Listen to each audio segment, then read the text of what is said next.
25 കോടിയുടെ ഓണം ബമ്പർ അടിച്ചത് നെട്ടൂർ സ്വദേശിനിക്കല്ല, ഊഹാപോഹങ്ങൾക്കെല്ലാം വിടയായിരിക്കുന്നു. ആ ഭാഗ്യശാലി ആലപ്പുഴയിലുണ്ട് എന്ന വിവരമാണ് അല്പം വന്നത്. ചേർത്തല തൈക്കാട്ടുശ്ശേരി സ്വദേശിയായ ശരത് എസ് നായർക്കാണ് ബമ്പർ പ്രൈസ് അടിച്ചിരിക്കുന്നത്. നെട്ടൂരിൽ പെയിന്റ് കടയിലെ ജീവനക്കാരനായ ശരത് ടിക്കറ്റുമായി തുറവൂരിലെ SBI ബാങ്കിൽ എത്തിയതോടെയാണ് കഥയിൽ വലിയ ട്വിസ്റ്റ് സംഭവിച്ചത്.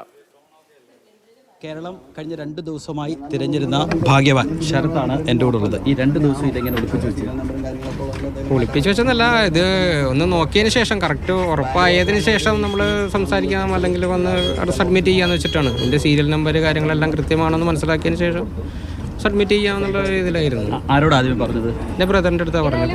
എന്താണ് അപ്പോൾ ഒരു ഫീൽ തോന്നിയത്? വളരെ സന്തോഷമാവാൻ. വൈഫും ചെക്ക് ചെയ്തു, പിന്നെ ബ്രദറിനോടും പറഞ്ഞു. രണ്ടുപേരും നോക്കിയപ്പോൾ എല്ലാം കൺഫേം ആണ്, ഓക്കെയാണ്, സീരിയൽ നമ്പർ എല്ലാം കറക്റ്റാണ്, നമ്പർ എല്ലാം കറക്റ്റാണെന്ന് പറഞ്ഞു. അങ്ങനെ സന്തോഷം, വളരെ സന്തോഷം. സാധാരണ ടിക്കറ്റ് എടുക്കാറുണ്ടോ? ഞാൻ സാധാരണ എടുക്കാറില്ല, ഞാൻ ഫസ്റ്റ് ടൈമാണ് ബമ്പർ എടുക്കുന്നത്. അല്ലാതെ ചെറിയ ടിക്കറ്റുകൾ എടുക്കാറുണ്ട്. അടിച്ചിട്ടുണ്ടോ? ഇതുവരെ അടിച്ചിട്ടില്ല, ആദ്യമായിട്ട്.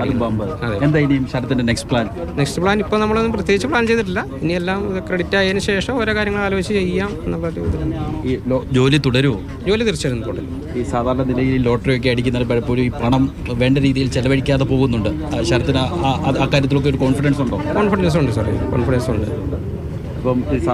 അപ്പം ശരത്ത് ഇന്ന് ഓഫീസിൽ പോലും പറഞ്ഞില്ല രാവിലെ ചെന്നിട്ട്? ഇല്ല, ഞാൻ ഓഫീസിൽ അല്ല, ഇത് കൃത്യമായൊരു കൺഫർമേഷൻ, ഇതിൻ്റെ അത് സീരിയൽ നമ്പർ, അങ്ങനെ കുറേ ഒരുപാട് കാര്യങ്ങൾ ഇതിൻ്റെ ഉള്ളിലുണ്ടെന്നാണ് ഞാൻ മനസ്സിലാക്കുന്നത്. അപ്പോൾ അതെല്ലാം കൃത്യമായ കൺഫർമേഷൻ ആകാണ്ട് ഒരാളോട് ഒരു കാര്യം നമ്മൾ പറയുന്നത് ശരിയല്ല എന്ന് തോന്നിയുകൊണ്ട് ഞാൻ അങ്ങനെ ചെയ്തു. എല്ലാവിധ ആശംസകളും. ഇതാണ് കേരളം കാത്തിരുന്ന ആ ഭാഗ്യവാൻ.